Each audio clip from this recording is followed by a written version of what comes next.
So ito ako ngayon ay pupuntahan ko yung best friend ko na ang tagal-tagal ko ng best friend ito magmula nang lumipat ako dito sa Florida.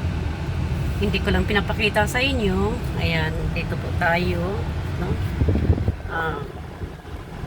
Ikot lang tayo kasi napunta ako sa cul-de-sac. Napunta tayo sa cul-de-sac. Kunin, ito yung kaibigan ko nang lumipat ako dito sa Florida. Ibinigay ko, kasi galing ako sa napakalaking bahay ko doon sa Jacksonville, mga brand new kong gamit. Lumipat ako dito sa Florida. 2 bedroom lang yung bahay ko. Yung pinanggalingan kong bahay na pinatayo ko sa Jacksonville ay malaki talagang bahay. Almost over 3,000 square feet, no? Inside. So, 4 bedroom, 4 bathroom, ganon. Lumipat ako sa 2 bedroom, 1 bathroom. At dito nga, ito yung community na to, no? Dito ako lumipat dyan sa Frederica area. At nagkita kami sa isang Philippine store. Sabi niya, Pilipino ka? Sabi niya gano'n sa akin. Sabi ko, oo.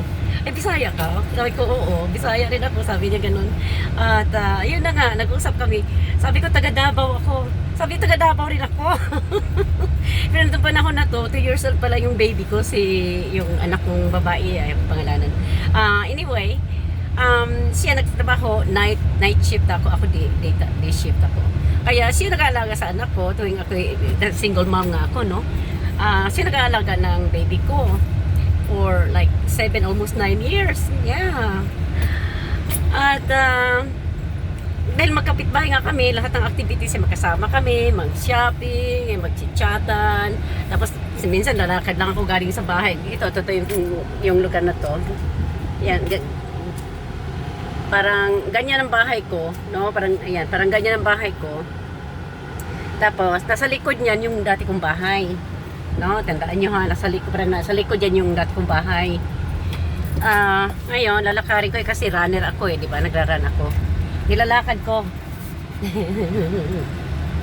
Nilalakad ko yung bahay niya. At dito tayo, Chesterfield.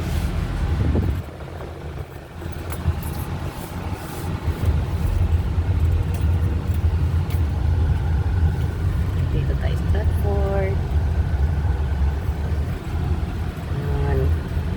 Ito yung community na dati kong tinitirahan, guys.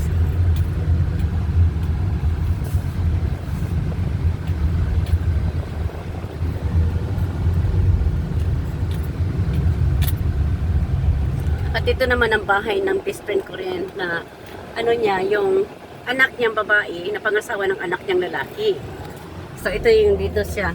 Sa likod nito, yung bahay ko, sa likod nito yung dati kong bahay. Dito nilalakad ko galing dyan, dito palusot dyan. Tapos cut off ako dyan, dito ako maglalakad.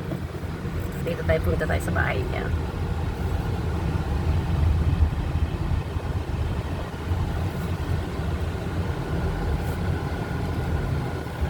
Ayan ang bahay niya. Ayan. So dito tayo. Oh, I miss this house. Ayan. So dinala niya, binigay ko yung mga bago kong gamit na galing sa malaking bahay. Kasi hindi nga magkasya yung dalawang corner kong cabinet for corner in the house. Inalagaan naman niya mabuti, parang brand new pa rin. Binalik niya sa akin dahil nga nag-cleaning siya. May nagbigay din sa kanya ng bagong cabinet rin. Ay tinawagan niya kung gusto ko pa din. Sabi ko, oo nga naman. Brand new yung binigay ko. Tapos inalagaan niya mabuti naman yung gamit ko.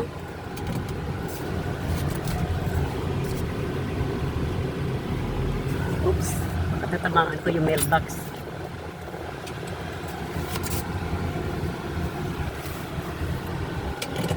Ayan, dito na tayo.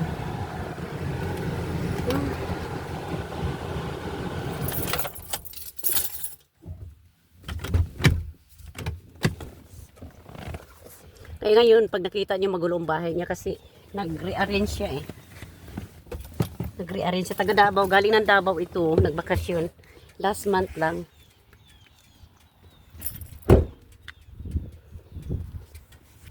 So, ayan guys. Puntahan ko na. Ipinahatid nga niya sa mga anak niya kasi dalawa niyang anak. No, pinahatid niya yung gamit ko. So, yan inarrange ko bago ko nilinis yan. Sabi ko, puntahan ko muna ko na yung mga nagbibigay kasi ako sa kanya ng maraming mga gamit. Kristal, kung ano-ano. Your mom said,